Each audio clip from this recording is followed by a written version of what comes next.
주님의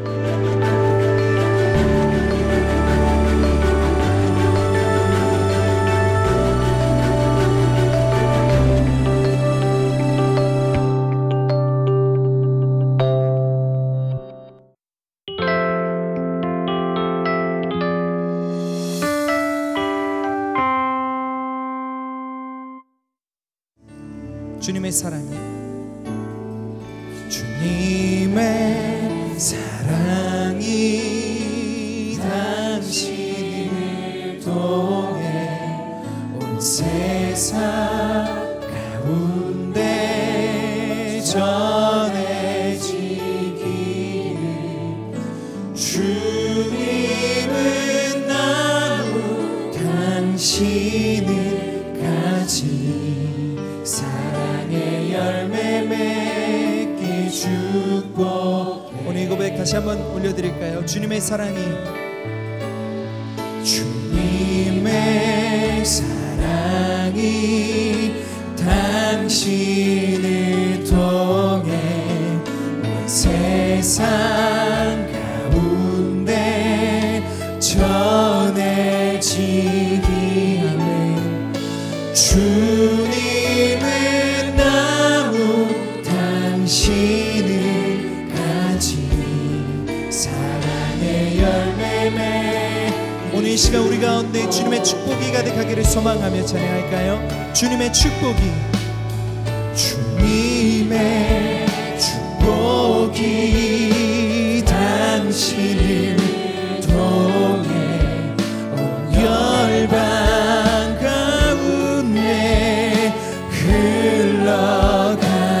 흘러가기를. 주님은 나무, 당신은 가지, 사랑의 열매매. 아멘. 우리 다시 한번 고백하며 격려하며 찬양할까요? 주님의 축복이 당신을 통해, 주님의 축복이 당신을 통해 온 열방 가운데 흘러가기를.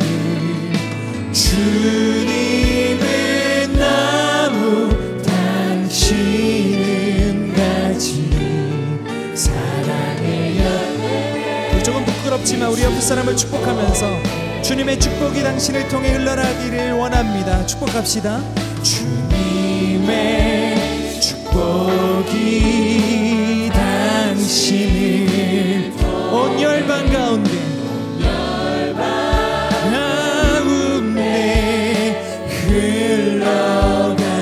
흘러가기를. 주님은 나무, 당신은 가지, 사랑의 열매 맺길 주. 아멘. 주님은 나무, 당신은 가지니, 주님은 나무, 당신은 가지니, 사랑의 열매. 우리 마지막으로 한 번 더 주님 앞에 선언합시다. 주님은 나무, 나는 당신은 가지니. 주님은 나무, 당신은 가지, 사랑의 열매. 축복하는 마음으로 사랑의 열매, 사랑의 열매 맺길 축복, 사랑의 열매 맺길 축복해요. 아멘. 오늘 예배하는 저와 여러분에게 주님의 사랑이, 주님의 축복이 가득할 때에 이 결실의 계절, 주님의 사랑이 우리의 삶의 현장 가운데 가득 열매에 맺어지기를 간절히 소망하고 축복합니다. 함께 박수치면서 그것을 기대하고 소망하며 기도하며 함께 나아가길 원합니다.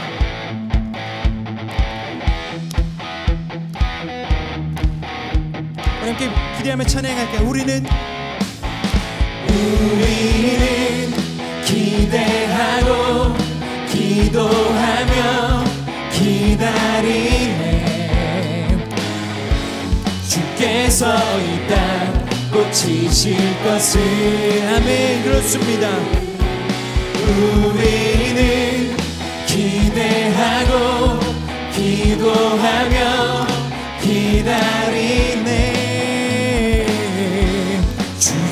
예수의 이름 높이서. 한 번 더 고백할까요? 우리는 기대하고 우리는 기대하고 기도하며 또 기다리네. 주께서 이 땅 고치실 것을. 우리는 기대하고 또 기도하며 또 기다리네. 주 예수의 이름 높이. 아멘. 우리 주님께서 말씀하십니다. 담대하라, 담대하라, 또 감사하라, 기뻐하라, 주 송축하라.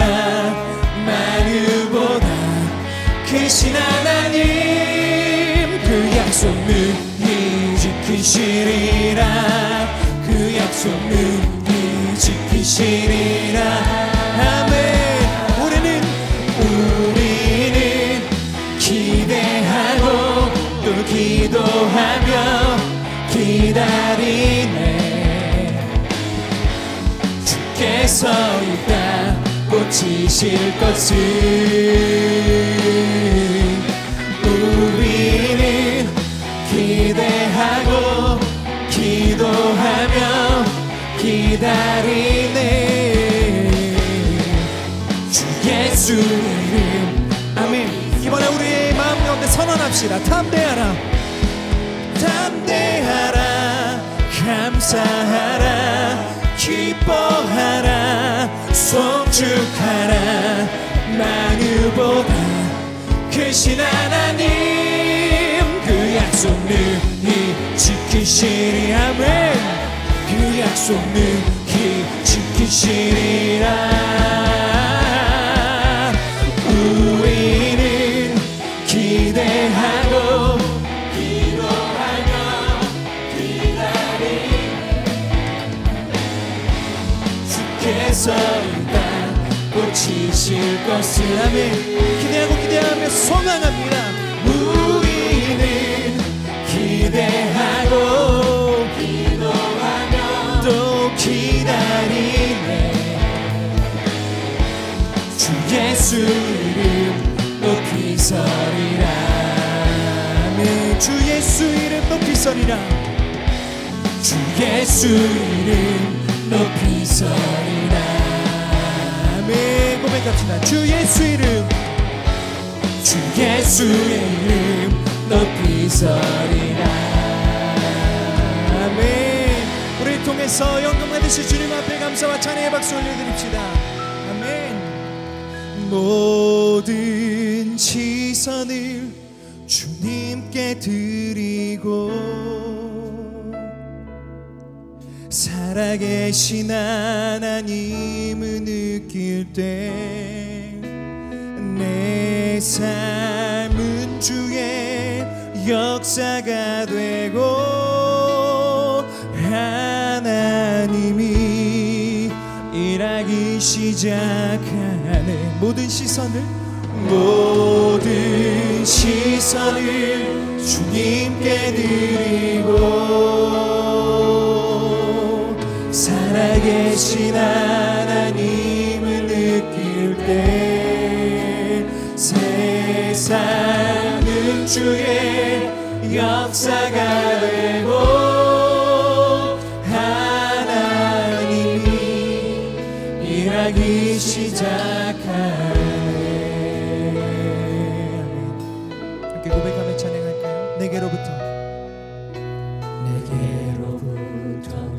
눈을 들어 주를 보기 시작할 때 주의 일을 보겠네. 내 작은 마음도 익히사 하늘에 구게 하네. 주님 한 번 더 고백하며 찬양합시다. 내게로부터 눈을 들어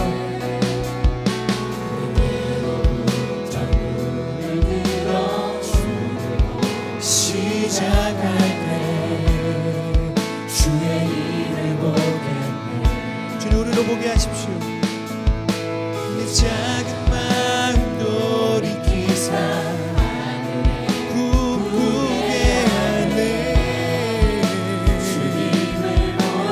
시선을 주님께 드리고 살아계신 하나님을 느낄 때 내 삶은 주의 역사가 되고 하나님이 일하기 시작하네. 2절 고백할까요? 성령이 나를 변화시켜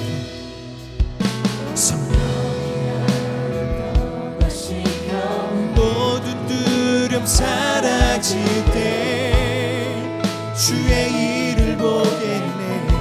아멘. 황폐한 땅은 가운데서 주님 마음 알게 되리.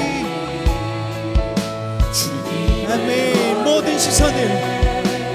모든 시선을 주님께 드리고 전능하신 하나님을 느낄 때 세상은 주의 나라가 되고 하나님이 아멘. 우리 한번 더 고백하며 찬양합시다. 모든 시선을 주님께 드리고 전능하신 하나님을 느낄 때 세상은 주의 나라가 되고 하나님. 우리 마지막으로 한번 더 고백하며 찬양할까요? 모든 시선을 주님께 드리고 전능하신 하나님을 느낄 때 세상은 주의 나라가 되고 하나님이 일하기 시작하네. 모든 시선을 주님께 드리고 전능하신 하나님을 느낄 때 세상은 주의 나라가 되고 하나님이 일하기 시작하네.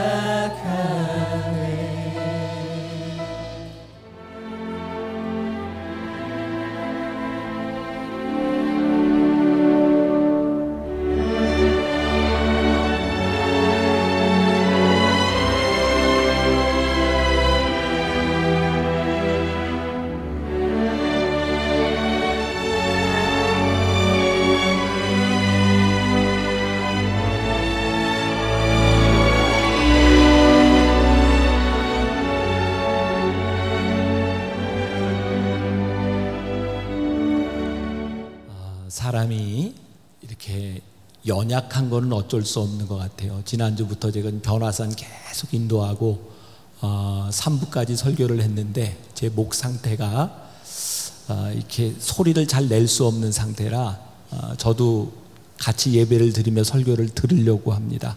제가 말씀 마치고 마무리를 할게요. 네, 졸지 마세요. 네, 말씀 듣겠습니다. 오늘 제가 말씀의 제목을 말하기 곤란하지만 이렇게 잡아보았습니다. 여러분들이 성경 본문을 함께 읽으며 느끼셨겠지만 사실 목사로서 또 주일 예배 때 설교하기 굉장히 어려운 그런 본문의 말씀이기도 합니다. 우리 인간의 욕망, 특별히 성적인 욕망에 대한 말씀이기 때문입니다. 우리 안에 가지고 있는 욕망이라고 하는 것은 우리들 스스로 해결하는 것이 참 쉽지 않습니다. 특별히 우리들이 원초적 욕망이라고 하는 성욕, 식욕 이런 문제들을 우리들이 이기는 것은 결코 쉬운 일이 아닙니다. 우리들은 아이들을 키우면서 어린 시절 아이들에게 이런 말을 합니다. 하지 마라, 하지 마라. 무엇을 하라고 하는 말보다 하지 말라고 하는 말을 참 많이 하는 것 같습니다. 왜냐하면 이 아이들이 하고 싶은 대로 욕망에 맡겨두면 이 아이가 잘못될 것을 우리가 알고 있기 때문입니다. 제가 늘 하는 이야기지만 우리들에게 있는 욕망이라고 하는 것은 참 자연스러운 것이지만 그 욕망을 그대로 놔두는 것은 옳지 않은 일입니다. 이 성욕이라고 하는 것도 우리들에게 너무나 자연스러운 일이지만 욕망대로 놔두게 된다면 이 성욕으로 인하여 우리의 인생이, 우리들의 삶이 잘못될 수도 있기 때문입니다.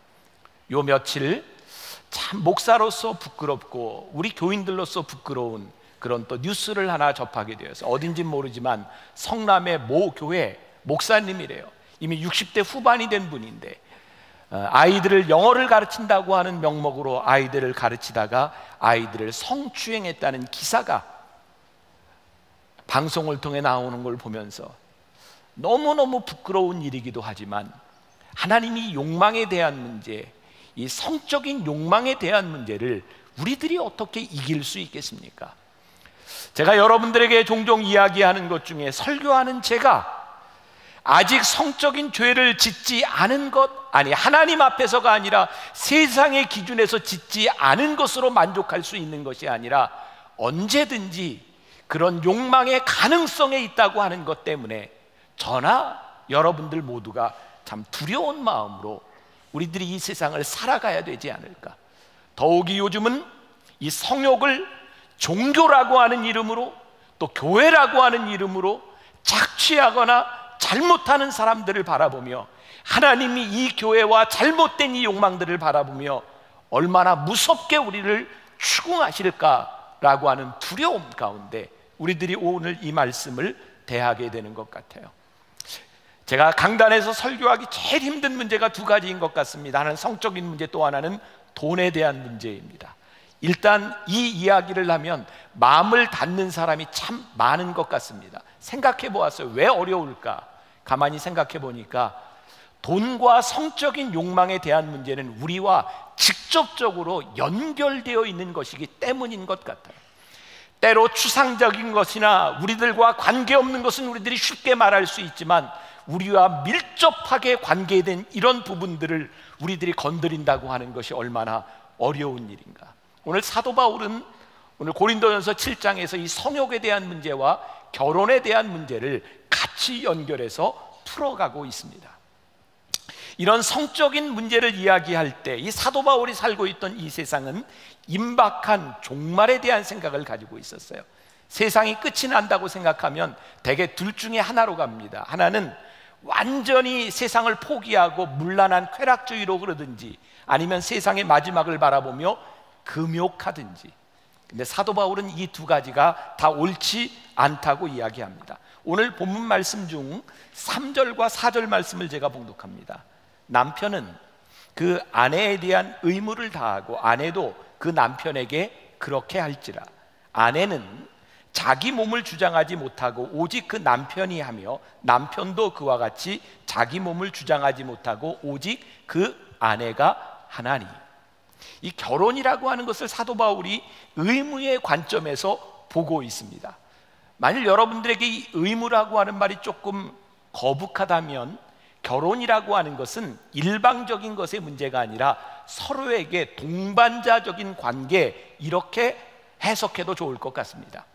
특히 당시 사도 바울 시대에는 여자라고 하는 것, 그 개념이 노예의 개념이나 혹은 물질의 개념이나 향락의 도구로 생각했기 때문에 사도 바울이 이야기하고 있는 이 결혼의 개념은 굉장히 파격적인 것입니다. 특별히 남자들을 향하여, 또 여자들을 향하여 결혼이라고 하는 것은 상대방의 몸을 자기가 주장하는 것이 아니니라, 내가 주장하는 것이 아니니라, 우리가 서로가 서로에게 양보하고 자기 주장을 내려놓지 못한다면 이 욕망에 대한 부분들과 결혼에 대한 부분들은 유지될 수 없다는 말이죠. 이 가정이 깨어지는 것들을 보면 대개 그런 이야기들을 합니다. 성격 차이입니다. 자, 여러분들에게 한번 물어보겠습니다. 여러분들 부부는 성격이 잘 맞습니까? 참 신기한 건 잘 안 맞는 사람들이 맞춰간다는 겁니다. 우리가 성격 차이라고 하는 말을 적나라하게 표현한다면 이런 말입니다. 내가 너하고 사는데 내 만족이 채워지지 않아, 이런 말입니다. 내 맘대로 안 돼. 성격이 맞는다라고 하는 말을 정말 적나라하게 표현한다면 너는 내 맘대로 돼. 우리들이 이야기하는 이 성격이라고 하는 것, 사실은 우리들이 힘들어하는 것은 상대방이 내 맘대로 되지 않는 것 때문에 힘들어한다는 거죠. 우리가 서로 맞추려고 하지 않는 것. 그런데 만일 우리들이 종교라고 하는 이름으로, 신앙이라고 하는 이름으로 당신이 믿음이 있으니 당신이 맞추고 살아가고 참으세요 라고 이야기한다면 그 결혼 생활이 얼마나 힘들겠습니까? 지금 여러분들 중에 속으로만 손드세요. 속으로만. 절대로 진짜 손들면 안 됩니다. 나는 결혼 생활하면서 늘 내가 참어, 이런 분 손들어 보세요. 다 들었네. 여러분, 내가 참는다고 생각하고 그렇게 믿으며 우리들이 살아갑니다. 정말 교회에서 우리들이 신앙 상담을 할 때 당신이 믿음이 있으니 참으세요라고 이야기를 한다면 언제까지 우리들이 참아야 됩니까? 이거 정말 너무너무 어려운 문제가 아니겠습니까? 오늘 성경 말씀을 통해 사도 바울은 우리들에게 이야기하기를 서로가 서로를 주장하지 말고 서로 배려하고 이해하는 마음을 가져야 한다. 근데 이게 이론적으로는 참 쉬운데 우리들의 실제적인 삶으로 들어가면 참 어려운 문제인 거죠. 제가 얼마 전에 몇몇 목사님 가정과 함께 식사를 하러 식당에 들어갈 때였습니다. 그 음식점은 메뉴가 몇 가지 되지 않았습니다. 그런데 어떤 목사님이 앉자마자 이렇게 이야기를 하더라고요. 나는 이건 못 먹어요. 그러니까 메뉴가 한 3가지쯤 되는데 한 가지는 못 먹어요 라고 이야기하고 있더라고요. 참 그 말 한마디 때문에 다른 사람 모두가 힘들어졌어요. 저는 속으로 그랬습니다. 속으로만. 나는 좋아해요. 당신이 못 먹는데 나는 좋아해요. 그런데 중요한 것은 제가 아주 성숙한 사람이었다는 겁니다. 그래서 싸우지 않았습니다. 속으로만 그랬지 그냥 그 음식을 먹지 않았습니다. 근데 저는 그때 그런 생각을 했어요. 한 사람이 자기가 원하는 걸 그대로 내뱉는다고 하는 것이 얼마나 누군가를 힘들게 할 수 있는가. 근데 그 식사 자리에서 자연스럽게 이렇게 먹는 이야기가 나왔는데 어떤 목사님은 그 사모님이 굉장히 독특하더라고요. 아무튼 먹는 문제에 있어서는 사모님이 무조건 다 주장을 한대요. 아무튼 사모님이 먹자고 하는 걸 먹어야 되고 이 사모님은 사명감이 있는데 하루에 한 끼는 남편과 아이들을 위해서 본인이 꼭 밥을 해서 먹여야 된대요. 그래서 절대 냉동한 것이 아닌 시장에서 사다가 꼭 한 끼는 먹여주는 사모님. 그런 사모님이 있더라고요, 세상에. 그런데 이 목사님이 충격적인 이야기를 했어요. 진짜 우리 집 사람이 만들어주는 음식은 맛이 없어요. 근데 저는 놀란 것은 이런 말을 하고도 이 세상에 존재할 수 있다는 게 굉장히, 저는 꿈도 못 꿀 이야기거든요. 근데 이 목사님이 그런 이야기를 하고도 존재하는 이유가 뭐냐면 자기는 절대로 불평하지 않는다는 거예요. 맛이 없지만 그냥 먹는다는 거예요. 그래서 부부가 살아요. 제 아내하고 저는요, 지금까지 살아오면서 먹는 것에 대해서 제 아내가 한 번도 주장해 본 적이 없어요. 먹는 것은 늘 제 말을 따라줍니다. 그 대신 다른 것은 제가 다 따라줍니다. 그래서 살아요. 또 이 말 듣고 제 집사람이 지금 속이 막 탈 것 같아요. 어쨌든 이런 생각을 해요. 누구든 자기 주장을 하고 자기 주장하는 대로 이끌어 가려고 하면 그것이 얼마나 힘든 일일까. 결국 우리들은 성격의 차이와 서로 호불호의 차이에도 불구하고 우리들이 서로 양보하고 배려하기 때문에 천생연분이 되어 가는 것이지, 우리들이 처음부터 맞기 때문에 천생연분인 사람은 존재하지 않는다는 거예요. 오늘 사도 바울은 이 성적인 문제에 있어서도 이 부분을 그렇게 적용하고 있는 것 같아요. 다시 한번 성격 차이라고 하는 말을 할 때 제가 어떤 통계에서 보니까요, 아주 흥미로운 것은 성격 차이로 헤어지는 부부들의 50% 이상의 문제가 뭐냐면 성적인 트러블입니다. 그런데 행복하게 살아가는 부부들 가운데 성적인 문제는 10%도 차지하지 않습니다. 지금 이해가 잘 안 되세요? 여러분, 성격 차이가 생기는 그 가정에는 성적인 문제가 아주 중요한데, 그 가정이 행복함을 누리는 가정에서 성적인 문제는 그렇게 중요하지 않다는 겁니다. 결국 성적인 문제라고 하는 것은 우리들의 삶에 아주 중요한 문제이기는 하지만 인생의 전부는 아니라는 거죠. 정말 중요한 것은 내가 상대방을 어떻게 배려하며, 특히 이 성적인 문제에 있어서 나의 독선이 아닌 상대방을 어떻게 생각하느냐에 따라 우리의 차이에도 불구하고 우리는 행복한 부부 생활을 할 수 있다는 거예요. 욕망에 대한 문제, 제가 늘 하는 이야기죠. 인간에게 욕망이 있는 것은 자연스러운 일이지만 욕망을 다스리지 못하는 것은 동물이다. 우리가 하나님의 자녀인 것은, 우리들이 하나님을 믿으며 신앙을 고백하는 것은 우리들에게서 욕망의 문제가 해결되는 것이 아니라 우리가 하나님의 자녀이기 때문에 욕망의 문제를 다스리기 시작하는 것, 이것이 신앙이죠. 사도 바울은 오늘 8절과 9절에서 이렇게 말을 합니다. 내가 결혼하지 아니한 자들과 과부들에게 이르노니 나와 같이 그냥 지내는 것이 좋으니라. 사도 바울은 결혼을 안 했어요. 만일 절제할 수 없거든 결혼하라. 정욕이 불같이 타는 것보다 결혼하는 것이 나으니라. 유진 피터슨의 메시지 성경에서는 이 부분을 이렇게 얘기합니다. 하나님께서 어떤 사람에게는 독신 생활을 선물로 주시고 어떤 사람에게는 결혼 생활을 선물로 주십니다. 그러나 욕구와 감정을 다스리지 못하겠거든 어서 결혼하는 것이 좋습니다. 결혼 생활이 수고롭기는 해도 홀로 살면서 정욕에 시달리는 것보다 낫습니다. 이 부분에서 여러분들이 부인할 사람이 없을 것 같아요.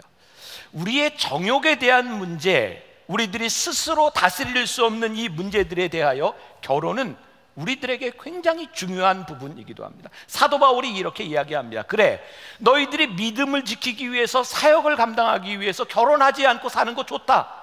너희들이 그렇게 헌신하는 거 참 좋다. 그런데 너희들이 그렇게 혼자 살면서 헌신한다고 하면서 너희들이 정욕의 문제를 해결하지 못한다면 헌신보다 죄를 짓지 않도록 결혼해라.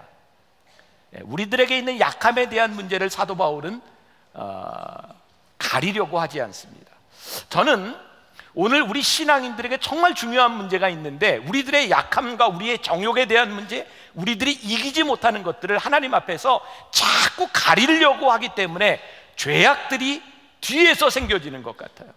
여러분, 드러낸다, 이 말을, 하나님 앞에 우리의 약함을 드러낸다고 하는 말은 내 마음대로 한다라고 하는 말이 아니라 나의 약함과 추함을 하나님께 내어놓고 도우심을 구한다, 이런 말입니다.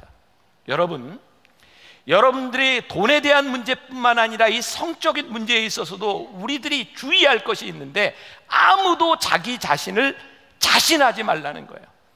자기 자신을 자신하는 것처럼 위험한 일이 없어요. 기억하세요? 제가 언젠가 여러분들에게 물었던 것, 되게 목회자들이 3가지만 조심하면 된다고, 돈과 여자와 명예. 근데 저는 뭐에 제일 약하다고요? 다 잊어버리셔서 이거 잊어버리면 안 되는데 저는 여자에 제일 약해요. 그래서 참 주의하려고 노력을 많이 해요. 왜? 저는 저 자신을 너무 잘 알거든요. 여자가 유혹하면 저 안 넘어갈 자신이 저에겐 정말 없어요. 그래서 정말 또 이 얘기를 심각하게 듣고 시험하지 마세요. 그래서 제가 노력하는 것은 뭐냐면 제 약함을 알기 때문에 저는 여자에 약합니다 라고도 이야기를 하고 유혹을 받을 수 있는 자리를 만들지 않으려고 노력해요. 왜? 내 약함을 알기 때문에 그래요. 여러분들이 하나님 앞에 약함을 드러내는 것은 수치스러운 일이 아닙니다. 그 약함을 드러냄으로 인하여 하나님이 여러분들을 지켜주실 것이기 때문입니다. 그 위대한 사도 바울도 그는 그의 육신의 정욕의 곤고함에 대해서 많이 이야기를 해요. 로마서 7장 24절에도 오호라, 나는 곤고한 사람이로다. 이 사망의 몸에서 누가 나를 건져내랴. 사도 바울이 그렇게 위대한 하나님의 일을 하는데 그의 마음속에 늘 고민이 있는 거예요. 내가 이렇게 곤고한 사람인 것을, 내가 이렇게 부족한 사람인 것을, 하나님 어떻게 제가 여기에서 건짐을 받을 수 있을까요? 사실은 그 약함이 사도 바울을 늘 붙들어주고 있었어요. 제가 말씀을 준비하면서 읽었던 한 이야기입니다. 우리나라의 한 정신과 의사인, 전 누군지 모르고 그래서 봤으니까, 정혜신 씨가 이런 글을 썼습니다. 미국의 한 젊은 기자가 기획 기사를 썼습니다. 미국 국회의원들을 다 전응하다, 이렇게 타이틀을 만들었답니다. 확 오죠? 미국의 모든 국회의원들은 다 전응하다. 물론 적절한 논리를 가지고 쓴 글이었지만 그 기사를 본 고참 기자가 이 후배를 불러서 이렇게 충고를 했답니다. 이 기사가 나가면 너는 굉장한 항의에 시달릴 테니까 너에게 한 가지 팁을 주는데, 이 타이틀에서 한 글자만 추가해라. 그리고 이렇게 고쳐주었답니다. 미국 국회의원들은 한 명만 빼놓고 다 전응하다. 근데 기사가 나간 다음에 아무도 항의를 안 하더래요. 모든 사람들이 나 하나라고 생각을 한 거죠. 제가 왜 이야기를 하는가?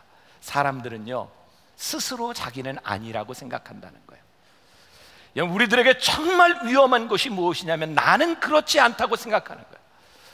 나의 약함과 나의 부족함, 나의 약함과 약점을 모르면 우리는 용감할 수는 있습니다. 그러나 불행할 수밖에 없어요. 군에 있을 때 제일 많이 듣던 말이 그런 말이죠. 무식한데 용감한 사람. 우리들이 죄악과 욕망에 넘어지는 많은 부분들에 있어서 우리들이 스스로 우리의 약함을 인정하지 않으려고 한다는 거예요. 제가 오늘 여러분들에게 중요한 신앙의 팁을 드리는 거예요. 여러분들이 얼마나 연약한 존재이고 여러분들이 얼마나 부족한 존재인지를 하나님 앞에 인정하세요. 그때 우리들은 하나님을 의지하게 돼요. 이번 변화산 기간 중에 우리들이 여기 십자가를 놓고 우리들의 무거운 짐을 저기에다 다 써놓고, 제가 아마 다음 주나 그 다음 주쯤 되면 제가 한 가지 의식을 좀 거행하려고 하는데, 상징적이기는 하지만 저 무거운 짐을 제가 하나님 앞에서 다 태우려고 해요. 저기에 있는 글들은 아무도 보지 못하고 저만 안고 제 가슴에 안고 하나님께 기도하고 다 태워버리려고 해요. 제가 저 글을 읽으면서 우리 교인들 가운데 이렇게 무거운 짐을 진 사람들이 있구나. 정말 이 문제 때문에 이렇게 힘들게 살아가고 있었구나. 그런데 글 중에 제 마음에 와닿는 게, 제가 무거운 짐을 지고 살았는데 지금 십자가 앞에서 이 글을 쓰는 순간 하나님이 저에게 자유함을 주시네요. 사실은 우리들이 하나님 앞에 우리들의 부족함을 이야기하지 않는 것으로 인하여 우리들은 얼마나 무겁게 용감한 것 같지만 무식하게 살아가고 있는지 몰라요. 오늘 사도 바울은 특별히 결혼에 대하여, 이 성관계와 연관하여 이렇게 말합니다. 유진 피터슨의 성경으로 제가 조금 읽어드립니다. 성관계를 갖는 것이 바람직한 일일까요? 물론입니다. 그러나 결혼이라는 확실한 관계 안에서만 그렇습니다. 부부관계는 그 욕구를 다스릴 뿐 아니라 성적 무질서의 세상 속에서 균형 잡히고 만족스러운 성생활을 지켜줄 만큼 강합니다.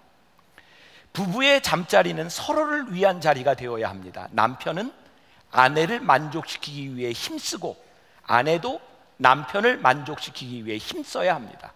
부부관계는 자신의 권리를 주장하는 자리가 아닙니다.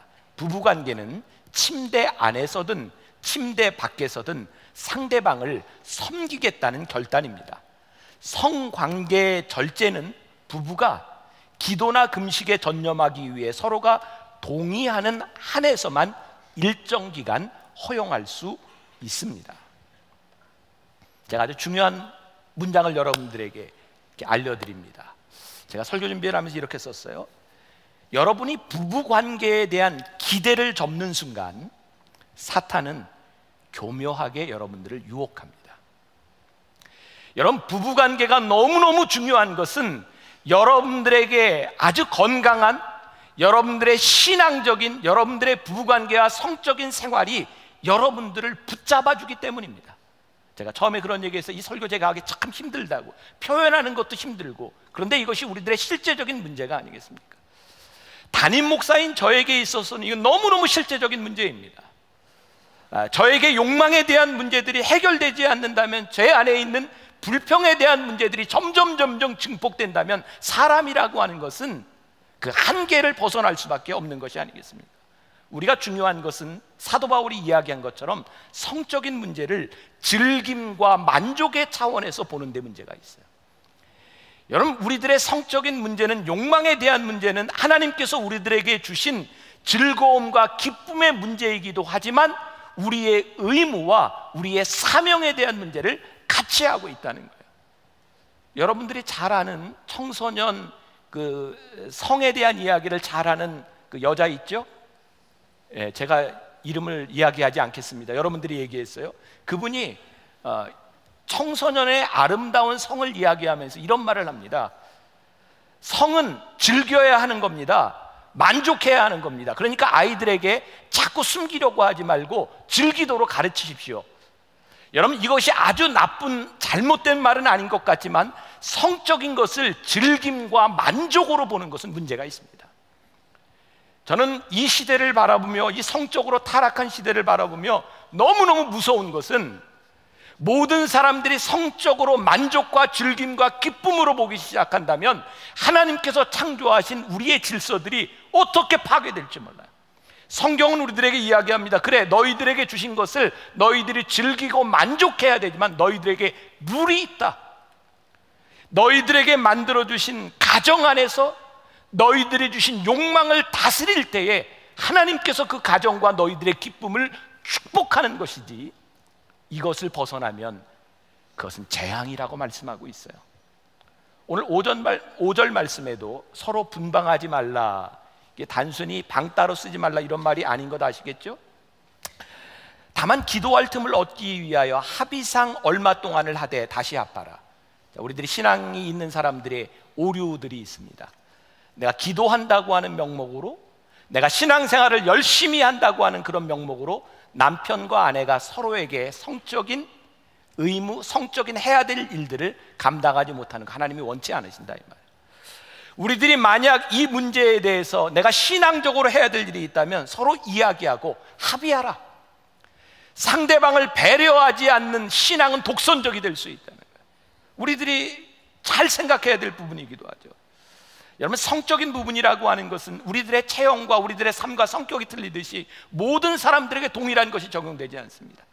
저는 요즘 흔히 이렇게 상담이라고 하는 것들의 오류 가운데 하나가 개인적인 것을 일반화하는 것에 대한 오류라고 생각해요. 여러분, 하나님이 여러분들을 다 다르게 창조하셨던 것처럼 여러분들의 성적인 모양도 다 다르게 창조하셨어요. 그래서 우리들이 부부가 되어서 함께 생활한다고 하는 것은 우리들이 함께 노력하며 맞춰가는 거예요. 천생연분이라고 하는 것이 처음부터 우리는 성격이 딱 맞아 이것이 아니라 우리의 삶을 통하여 함께 하늘나라를 만들어가는 그 노력들이 우리로 하여금 하늘나라를 만들어가게 하는 거예요. 여러분, 여러분들이 가정생활과 부부생활을 하면서 서로에게 다 만족하지 못하지만 만족을 향해 서로 만들어가는 것. 그래서 사도 바울은 방을 따로 쓰지 말라는 거예요. 죄송합니다. 여러분들 중에 혹시 방을 지금 따로 쓰고 있는 분들이 있을 거예요. 왜냐하면 여러 가지 이유가 있죠. 정말 싫어서 그런 경우도 있고, 뭐 코 고는 것 때문에 그런 경우도 있고, 이제 갱년기가 되면 막 더워서 붙어 있기도 싫고, 아무튼 여러분들 중에 따로 쓰는 이유가 있을 거예요. 제가 오늘 이 설교를 할 수 있는 이유는 저는 아직까지 같이 쓴다는 거예요. 그리고 우리 부부가 노력하는 게 있어요. 가능하면 우리 죽을 때까지 같이 쓰자는 거예요. 여러분들 이런 말이 있습니다. 원수도 한 방에 있으면 정든다. 부부에게 참 중요한 말입니다. 여러분들이 여러 가지 이유가 있기 때문에 제가 일반화하지는 않지만 여러분들이 다른 이유로 여러분들이 방을 따로 쓰는 일이 없도록, 여러분들이 부부가 아름다운 관계를 만들어 가도록 살아가는 것 너무너무 중요한 일입니다. 초대 유명한 교부 가운데 한 사람이요, 하나님을 잘 섬기기 위해서 그에게 있는 육신의 성적인 욕망에 대한 문제를 해결하려고 어떻게 했냐면 스스로 고자가 되었어요. 대단하죠? 야, 어떻게 저럴 수 있을까? 제가 알고 있는 어떤 목사님 한 분은 목사가 되어서 아이를 낳고 잘 사는 분이었어요. 그런데 이 목사님의 마음 가운데는 상처가 있었어요. 어렸을 때 그 담임 목사님이 이성 문제로 인하여 어려움을 당한 그 상처 때문에 이 목사님은 목회를 하면서 내가 목회를 할 때는 이성 문제로부터 자유로워야 되겠다라고 생각을 하고 사모님과 합의하에 병원에 가서 스스로 고자가 되었어요. 근데 그 과정도 많이 힘들었답니다. 병원에서 잘 해주려고 하지 않았대요. 저는 그분의 이야기를 들으면서 야, 어떻게 남자로서 저런 결단을 할 수 있었을까? 그때 제가 알고 있는 한 선배 목사님이, 은퇴하신 목사님이 그런 이야기를 했어요. 그래, 욕망의 문제를 해결할 수 없기에 스스로 고자가 되는 것 참 훌륭한 일이지만 정말 훌륭한 신앙은 매일매일의 유혹 가운데서 그것을 이기는 것이 정말 신앙이야. 여러분, 우리들이 살아가며 성적인 문제와 세상의 유혹으로부터 단절된 것이 여러분들의 신앙을 위대하게 만들어주는 것이 아니라 이 위험하고 늘 유혹 가운데 있는 세상에서 우리들이 어떻게 이 신앙을 지키느냐가 우리의 신앙을 위대하게 만들어준다. 오늘 제가 이런 이야기를 하면서 오늘 여러분들 가운데 마음이 아픈 사람도 있을 것 같아요. 하나님 앞에서, 사람 앞에서 여러분들이 이야기하지 못할 성적인 죄를 지은 사람들이 여러분들 가운데 있을 거예요. 아니, 확률상 많이 있어요. 그러나 그것 때문에 우리들의 인생이 끝나는 것이 아니에요. 왜? 우리 하나님은 우리의 죄를 용서하실 뿐만 아니라 우리를 회복시키시는 하나님이기 때문에 그래요. 여러분들의 상처가 없어지지는 않습니다. 그러나 하나님께서 그 상처를 덮어주실 수는 있어요. 여러분들이 기도하고 여러분들의 연약함에 대한 문제를 하나님 앞에 내려놓아야 합니다. 그리고 우리들이 하나님 앞에서 어떻게 하는 것이 옳은지를 신앙적으로 고민해야 합니다. 그래서 사도 바울은 만일 절제할 수 없거든 결혼하라. 정욕이 불같이 타는 것보다 결혼하는 것이 나으니라. 우리의 사역, 그러나 정욕의 문제로 넘어지지 않도록 해라. 지난 2월 조사된 설문조사에 보면 남자들의 37%가 그리고 여자들의 6%가 결혼 이후에도 외도를 경험한다고 합니다. 남자 10명 중에 4명이 결혼 이후에도 외도를 한다는 겁니다. 놀라운 일은 정말 신앙이 깊은 사람들을 제외하고 교회를 다니는 사람들에게 이 통계는 전혀 다르지 않다는 겁니다. 오늘 여기 있는 여러분들 가운데도 이 문제에 대해서 자유로운 사람 그렇게 많지 않다는 거예요. 요즘 또 더 심각한 문제 가운데 하나는 미국은 비혼, 결혼을 기피하는 것이 전체의 30%, 일본은 40%에 이르고 있고 우리나라도 점점 더 늘어가고 있다는 겁니다. 근데 비혼의 이유도 결국은 자신의 욕망을 즐기겠다는 겁니다. 이 욕망이라고 하는 것이 얼마나 무서운 일인지. 결혼은 우리의 방종으로부터 우리를 자유케 합니다. 이해가 되세요? 우리가 마음대로 살아가는 그 방종에서부터 결혼은 우리를 방종에서부터 자유하게 합니다. 책임은 우리로 하여금 허무로부터 탈출하게 만듭니다. 여러분들이 믿음 안에서 여러분들 가정에 대한 책임, 하나님의 사람으로서에 대한 책임, 믿음에 대한 책임이 생기기 시작할 때 우리의 인생은 더 이상 허무하지 않아요. 왜? 하나님이 우리의 가정과 나를 통해서 하실 일에 대한 기대가 생기기 때문이에요.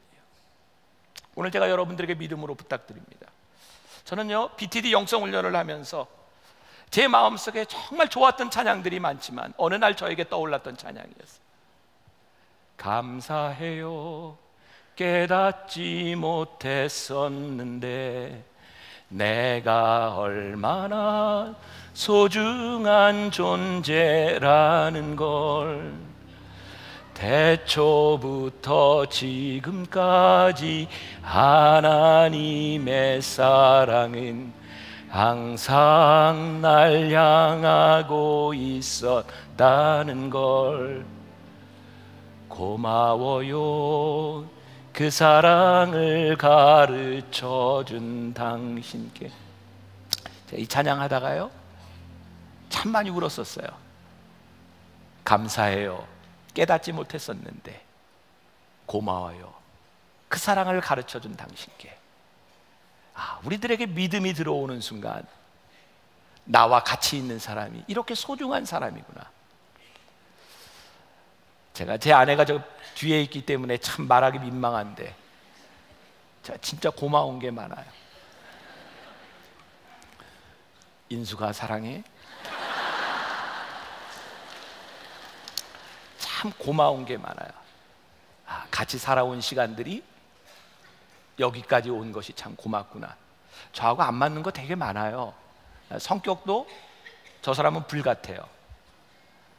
저는 약간 불이에요. 그런데 여기까지 살아온 것, 참 소중한 사람이구나. 어느 날 여러분들 함께하는 여러분들의 아내와 남편이 하나님께서 나에게 허락해 주셔서 너무너무 감사한 사람이구나. 나에게 주신 이 가정을 내가 지켜야 되고 내가 하나님 안에서 이 가정을 아름답게 만들어 가야 되는구나. 여러분들에게 책임이 들어올 때 여러분들의 삶의 허무함으로부터 여러분들이 자유하기 시작해요. 오늘 우리가 물어야 되는 것, 무엇이 옳고 그르냐에 대한 부분이 아니라 사도 바울은 끊임없이 우리들에게 이야기해요.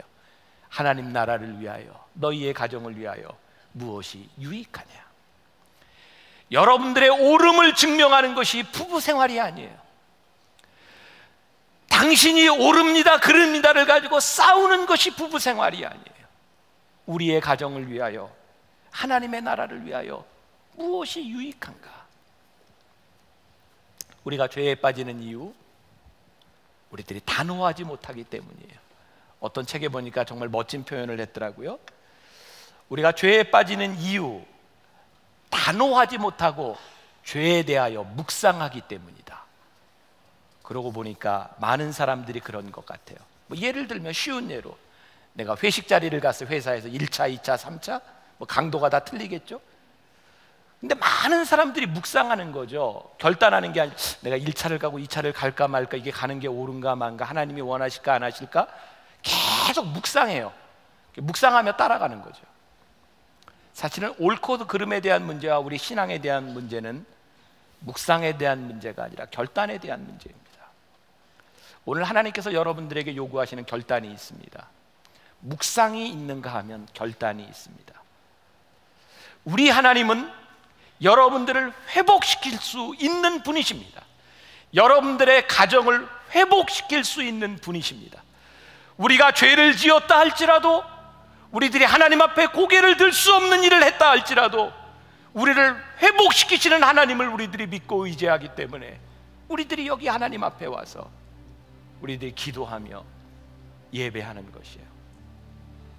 제가 하나님을 대신하여 여러분들의 목자로서 제가 선포하고 싶다면, 혹시 여러분들에게 잘못된 일이 있었다면 죄책감이 아닌 하나님의 은혜를 구하십시오.